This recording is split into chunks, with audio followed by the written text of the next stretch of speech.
Cuestiones, por ejemplo, como Sor Juana y Fray Manuel pueden considerarse antecedentes de la ciencia ficción. Está habiendo un despertar de la crítica de la ciencia ficción en México.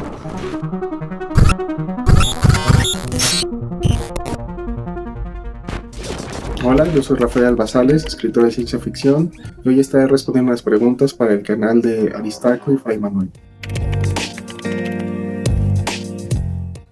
Hace unos años, en una conferencia que no tenía nada que ver de ciencia ficción, un profesor dijo que para que valiera la pena que un autor fuera estudiado, tenía que pasar por lo menos 500 años. Era una broma, evidentemente, pero creo que eso, respecto a esta primera pregunta, nos pone en la dimensión de la temporalidad, ¿no? De que siempre una crítica de cualquier género, cualquier tipo de literatura o incluso cualquier arte va a ser más rica conforme más tiempo haya pasado.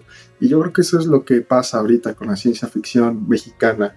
Para responder concretamente a la pregunta, sí, creo que es necesaria y creo que no ha habido tanta como debería.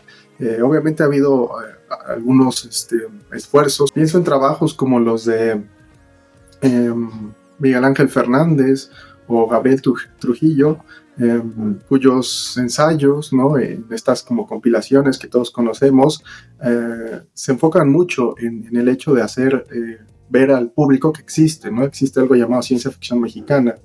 Y en ese sentido, pues hay una labor, ¿no? Sí, de hacer visible el género, de antologar y demás, pero más allá de eso yo creo que no se ha profundizado mucho. No con esto quiero hacer menor este tipo de esfuerzo, ¿no? Pero creo que hay todavía un muy buen campo de oportunidad para hacer un análisis propiamente dicho. No que no lo haya, por supuesto que hay. Pienso, por ejemplo, en esfuerzos como el Seminario de Estéticas de Ciencia Ficción de Lima o en tesis individuales como la de Héctor Zapiña, que ya empiezan, ¿no? a tratar una crítica un poco más profesional de la ciencia ficción mexicana, pero aún hay mucha área de oportunidad al respecto. Cuestiones, por ejemplo, como si Sor Juana, ¿no? Sor Juana y Fray Manuel pueden considerarse antecedentes de la ciencia ficción, pues son cuestiones que aún no se han resuelto y pues en ese sentido, como esta, hay muchas, ¿no? A lo largo de toda la historia de la literatura mexicana. Y bueno, yo creo que deberíamos verlo más por el sentido de que es eso, ¿no? Una beta, toda un área de oportunidad que hay ahí de estudio, más que como una falta de, ¿no? Podríamos verlo un poco positivamente de ese lado. Y pues bueno, también la difusión, que creo que es necesaria y a la que contribuyen canales como este y esfuerzos también como el blog de ciencia ficción mexicana, pues creo que también son muy importantes para, como he comentado con amigos, pues bajar, ¿no? Bajar de su nube a la academia y hacer un poco más como de crítica amplia, ¿no? Accesible al público. Yo creo que los criterios del análisis de cualquier obra literaria dependerán de la obra literaria misma. Yo, por ejemplo, que vengo más del área anecdótica, hay una máxima relativamente reciente, pero creo que aplica también a los estudios literarios, y es que la edición de cada texto es casuística, ¿no? Porque cada texto tiene sus propias necesidades y yo creo que en la interpretación literaria es lo mismo. En ese sentido, pues cualquier crítico que quiera analizar los ciertos aspectos de una obra, pues dependerá de su enfoque, esos criterios. Y en ese sentido, no sé si se pueden uniformizar los criterios para estudiar la ciencia ficción mexicana en general, pero creo que hay un aspecto que sí se podría y se debería uniformizar, que es la propia definición de lo que es ciencia ficción mexicana.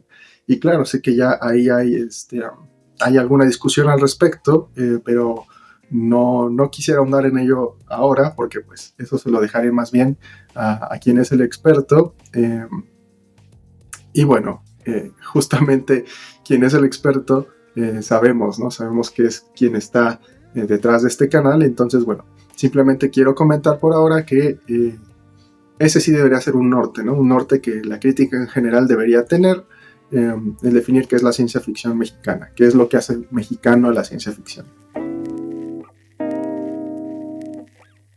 No he sido jurado, pero sí antologador. De hecho, actualmente, junto con Héctor Zapiña, preparamos una antología de textos especulativos que por el momento tiene el nombre de Mundos Implícitos. Los criterios que se tomaron, o el criterio principal que tomamos para esta antología, donde esperamos que ahí radique su novedad, es que sean textos no narrativos. Eso es justamente lo que buscamos textos que traten de otros géneros discursivos, porque consideramos, tanto Héctor y yo, que en la ciencia ficción mexicana hay una tendencia o más que tendencia, una dominancia del género narrativo, y en este sentido pues buscamos explorar o que se den a conocer otros géneros discursivos en los que se pueda expresar el género. Y bueno, ya de ahí pues los criterios generales, ¿no? Redacción, ortografía, presencia de elementos especulativos o fantásticos, dependiendo de la postura de quien analice eso. Esos han sido los criterios. Sí y no. Yo creo que es bueno que haya instituciones en los que pueda recaer la crítica. Pienso principalmente en universidades. Yo creo que sí conviene, porque ayuda justamente a profesionalizar la crítica, y más allá de eso ayuda a la difusión. Por ejemplo, Krishna Sánchez en este mismo canal hablaba de que es un problema actual el que no se puedan conseguir muchos textos de ciencia ficción actuales, ¿no? Tanto actuales como de hecho pues ya de décadas pasadas, y en ese sentido pues el tener también a cargo editoriales universitarias y en general, pues creo que ayudaría a solventar ese problema. Y bueno, más allá de la difusión, pues la profesionalización misma, ¿no? El saber tener método, el haber un cierto rigor académico en general en cuanto a la crítica, pues yo creo que ayudaría a profesionalizarla. Ahora bien, no creo que sea solamente exclusivo de una institución el que esta crítica pueda haber una crítica sin institución, que es el derecho de cualquier lector, y está bien. Entonces, en ese sentido, tampoco creo que sea estrictamente necesario que haya una institución. Por eso respondo que sí y que no. No obstante, creo que hay que tener algo muy en claro, y es el hecho de que las opiniones, todos tienen derecho a emitirlas, pero no tienen el mismo peso todas. Por decir algo, si yo de repente opino respecto a los aranceles de Trump, pues mi opinión no va a ser igual de valiosa que la de un geopolítico, un politólogo, etc. Lo mismo creo que pasa con la crítica literaria, con la ciencia ficción o cualquier otra. Entonces, pues bueno, eso creo que también es algo importante a tener en cuenta. No necesariamente. Quien escribe creativamente puede hacer crítica, y quien hace crítica también puede escribir creativamente. Claro, hay que hacer la distinción. Si tú escribes y haces la crítica de tu propia obra, pues ahí sí hay un conflicto de intereses evidente, hasta moral, ¿no? Podríamos llamarlo. Entonces, ahí sí, pues no. La distinción es clara, ¿no? Pero bueno, pensando en que esto no va a pasar, pues no veo ningún problema en que en un mismo individuo pues caiga la figura del crítico y del escritor. De hecho, creo que es algo sano, porque siempre es una buena señal, ¿no? De saber que un escritor ha profundizado también en la literatura desde otra perspectiva que no es la creativa, y eso siempre enriquece el texto.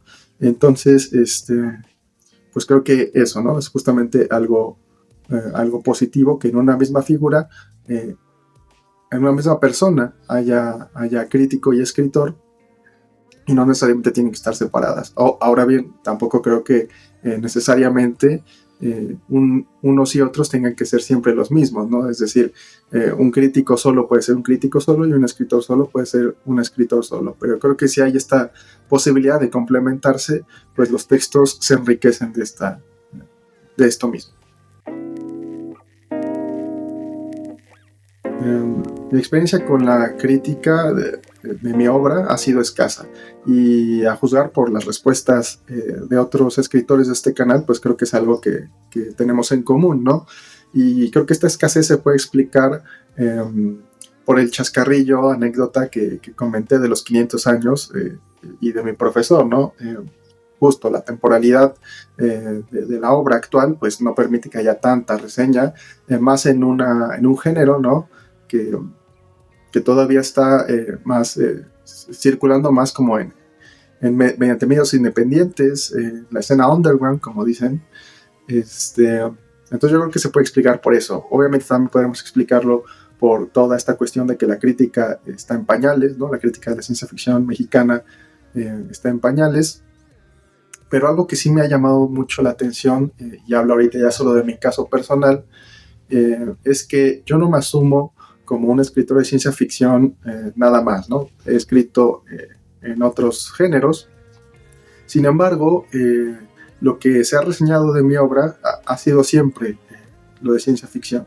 Entonces creo que eso nos da, o al menos a mí me da una sensación como de que justamente está viendo un despertar, por llamarlo así, un despertar de la crítica de la ciencia ficción en México, y pues es eso, ¿no? Signo de buena salud.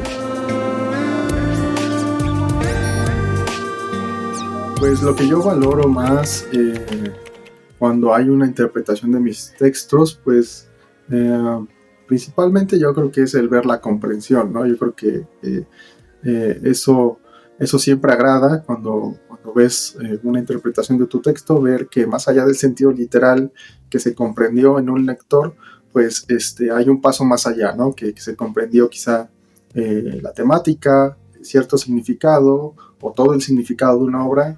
Yo creo que eso es lo que a mí más me agrada. Ahora bien, otro aspecto que valoro bastante en la interpretación de un texto es cuando hay el esfuerzo de ir más allá, ¿no? Cuando, por ejemplo, se aprovecha el que muchos autores de ciencia ficción seguimos vivos y se nos hacen entrevistas, ¿no? Y por supuesto estoy pensando en el blog de Ciencia Ficción México de Axel Lima, donde hay una reseña de mi libro Malviajes en el Cuento, y eso, ¿no? Él, además de las reseñas en sí que hace de cada texto, pues las acompaña con una entrevista de los autores, y yo creo que eso enriquece bastante la interpretación porque pues la llena del contexto, no solo del contenido, sino de la génesis, ¿no? De cada obra. Y yo creo que eso es bastante rico. Ahora bien, otro aspecto que valoro de las interpretaciones de mi obra es cuando hay gente que ve cosas que uno no puede ver por sí mismo. Yo, por ejemplo, la primera vez que publiqué cuentos de ciencia ficción, que fue en la revista Sombra del Aire, y los primeros cuentos que publiqué son los primeros que aparecen en este libro de Malviajes en el Tiempo. Yo los había escrito con la idea de simplemente juntar ciencia ficción con algo de historia de México. No tenía ningún género, nada como predefinido en mi cabeza. Un poco por pretensiones quizá falsas de originalidad, pero bueno, hice esa mezcolanza, me salió lo que me salió, y en esas primeras críticas de los propios editores de esta revista, pues surgió el mote de retrofuturismo, ¿no? De que yo escribía retrofuturismo. Al inicio no, lo tomé con tan buenos, no lo recibí tan bien, porque no me gustan que se encasille las cosas así tan fácilmente, pero bueno, ya a la larga, pensándolo mejor, pues sí, realmente lo que hacía era retrofuturismo. Entonces, pues creo que eso también es algo que me gusta de cuando interpretan mis textos, que me digan cosas que yo no podía ver y que quizás son demasiado evidentes, ¿no? Gracias por escucharme. Le paso la proyectora a Miguel Almanza, editor de Colectivo Delfos, un fanzine que entre los conocedores de ciencia ficción mexicana no necesita presentación. Pero como aún hay mucha comunidad a la que no se le ha pasado tampoco el proyector, nomino también a Rodrigo Vidal, a Daniela Lomarti, a Marta Camacho, a Mical García, en fin, que todavía hay muchos escritores y escritoras que podrían pasar por este canal.